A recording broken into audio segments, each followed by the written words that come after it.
அஸ்ஸலாமு அலைக்கும் வரஹ்மத்துல்லாஹி பரகாத்துஹு. மறுமை நாளில் அல்லாஹ் தாலா கேட்கும் இந்த ஒரு கேள்விக்கு எந்த ஒரு காஃபிரான மனிதராலும் பதில் சொல்ல முடியாது.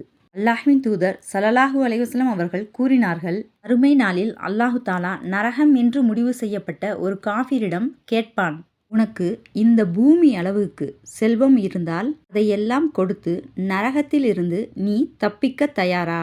அப்பொழுது அந்த காஃபிர், நிச்சயமாக தருவேன் என்று பதில் கூறுவான். அப்பொழுது அல்லாஹ் தாலா சொல்வான், உலகத்தில் நீ வாழ்ந்தபோது இதைவிட எளிதான ஒன்றைத்தான் உன்னிடம் நான் கேட்டேன். என்னை மட்டும் வணங்கு, எனக்கு எதனையும் இணை வைக்காதே என்ற ஒன்றை மட்டும்தான் கேட்டேன். ஆனால் அதனை நீ மறுத்துவிட்டாய். ஆகையால் இப்பொழுது நரகத்திற்குள் நுழை என்று கூறுவான். அந்த நாளில் ஒரு காஃபிர் எவ்வளோ பெரிய செல்வந்தனாக இருந்தாலும் சரி, அவனுடைய செல்வம் அவனை நிச்சயமாக காப்பாற்றாது. ஈமான் மட்டும்தான் நம் அனைவரையும் காப்பாற்றும்.